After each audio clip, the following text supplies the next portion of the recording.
Hey there, guys. I'm Stephy Steph, and this is Bobby, and this Hey. Hey, Bobby. And this is a recording of Well, you said hey, diaries. so I'm going to say back. That's right. I'm up my motorbike right now. You are starting up, and do not back up, because I'm right behind you.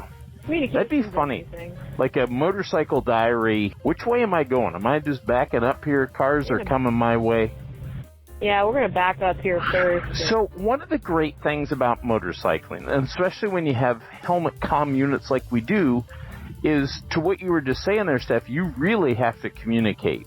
And it is life or death. Motorcycling is dangerous. I think it's actually a lot safer. I'm going to get out of your way, Steph, just so you can go. I think it's a lot safer having two bikes when you have comm unit. I agree. And you've just got extra set of eyes. So it's really kind of helped us with communication skills. Part of why I want to do motorcycle diaries, we have different kinds of conversations on motorcycles. There we go. Well, here's what I want to talk about today. What does someone need to know about Stephanie R. Ganter? I'm going to go left here. I just feel like the question, if I answer it, I feel like I'm being egotistical. No. You can't deny the question all the time. That's your mainstay. No, I'm not going to let you. I shouldn't or I can't. Well, here's the deal. The reason I ask, for a couple reasons. I'm reading this book by David Brooks. It's an Audible. I forget the name of the book. I just started it. But it's something about basically really trying to learn things about people and be a better listener. I guess I would say that the thing that you'd have to know about me is I'm different. Okay. But I'm also Tell me more about that. I'm different, but I'm very similar to a lot of people. Oh, okay. How are you similar to people? I don't know. How about we start with what do people need to know about Bobby? No, I literally wanted this to be about me listening. You talking. Well, I feel like it's a weird question just to dive into because it's a question that you really need to percolate on and really think about deeply versus a flippant answer. But if I were to give a knee-jerk answer to this question, it's a very I don't feel important enough to say, hey, what do people need to know about me? Well, I think that's what people need to know about you. You've just answered the question. And the reason I say that, if they're listening to this, they know we've got a podcast and a YouTube channel. And yes, you are different. And I've seen that difference make an impact on people. And I've seen that difference kind of make things a bit of a challenge with other people. But I was just trying to figure out for our listeners, what makes Steph Ganter tick? I know, I'm trying to listen, but I'll answer all the questions for you if you want me to. I'm interested. What do you think makes me tick? Oh, you like learning and you like experiencing things, and you want to do things your own way, and you're not afraid of trying something different. Like motorcycling, you're on this Ducati motorcycle right now. We're in beautiful Dallas, beautiful day on a Saturday. No European ever. Yeah, you're not wrong. Okay, wait. This is not the Italian motorcycle adventure.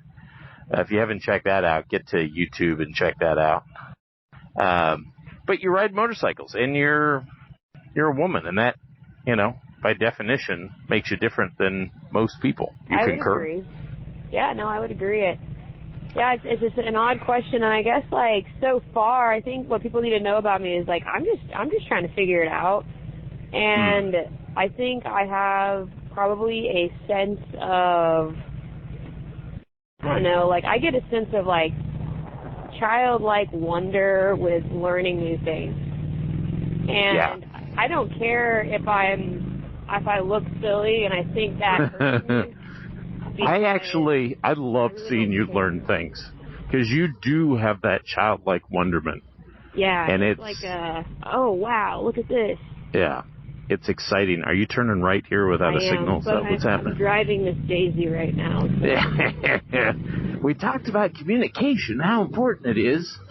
But yeah, I would say that, and what I would say what's been good for me, Steph, is that a lot of things that really are kind of exciting, lose their excitement after a while. You stop in here, red light.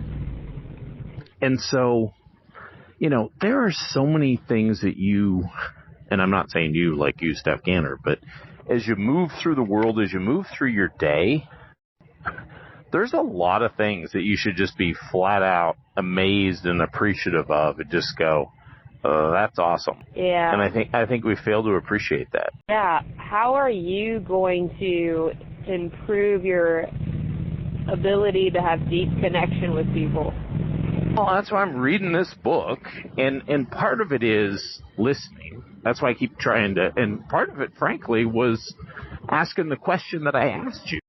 Yeah, but I don't want to be too critical of you already, but the way you asked it is professorial, as in you have all the answers, and you're asking you're like leading the witness kind of thing. We're taking a left here? Yeah. Okay. There's these things. There we go. Signals. There we go. Love it. Well, and I would say that's just the lens through which you see things. We've always got to be mindful of our own biases. I'm just asking a question that was raised by this author, and it seemed to be a interesting way to look at it.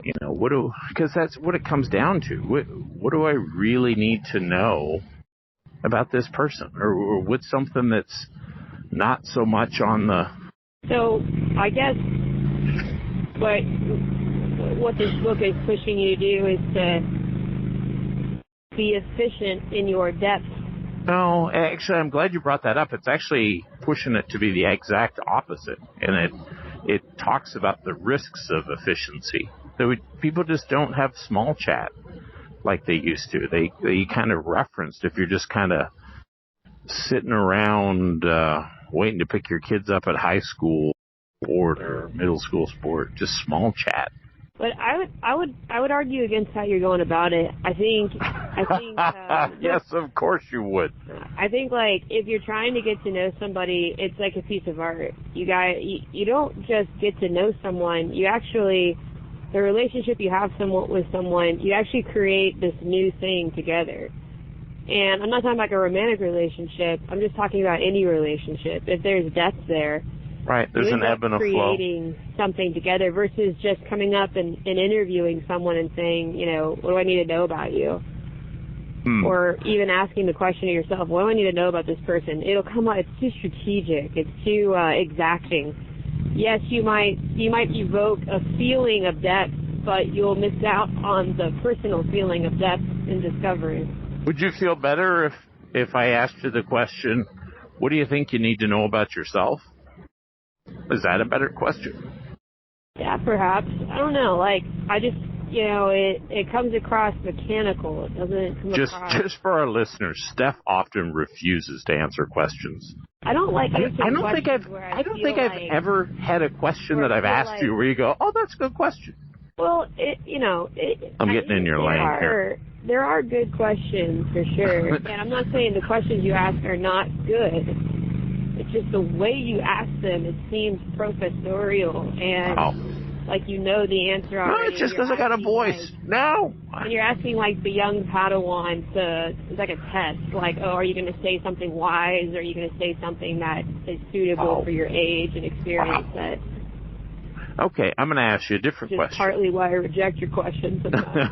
Okay, you're such a twit. All right, what question do you think I should ask you? No, I think I should be asking. How about that question? Are you literally even refusing that question? No, I should be asking you the question. Okay, all right. I was trying to we were trying to learn something about Stephanie R. Ganter, but well, I think that. I'll take the pivot. Part of what you've learned about me today is that I don't like professorial kind of, I know more than you, and what do you have to learn from me? Wow. Which, in a way, through this experience, you've learned something about me. So you learned an awful lot, yes. I agree. Mission accomplished. Good. And I think also we've learned something about you as well. Oh. Look at these cool stories. Yeah, we're going through Deep Ellum in downtown Dallas. Beautiful Saturday.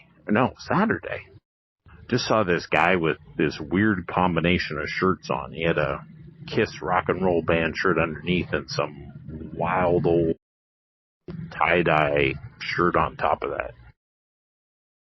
It was wild, let me just say that. But interesting smells. One of the things I love about motorcycles, not to get off on a tangent here, but you could smell things that you wouldn't smell when you're inside of a car.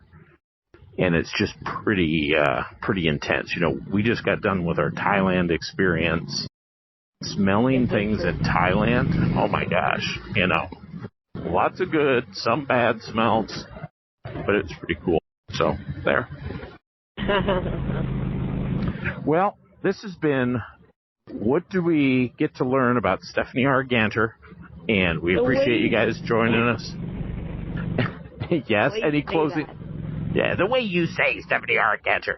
All right, this is what we learned about Steffi Steph. Thanks for joining us, guys. If you like what we're talking about, hit the subscribe. Bye.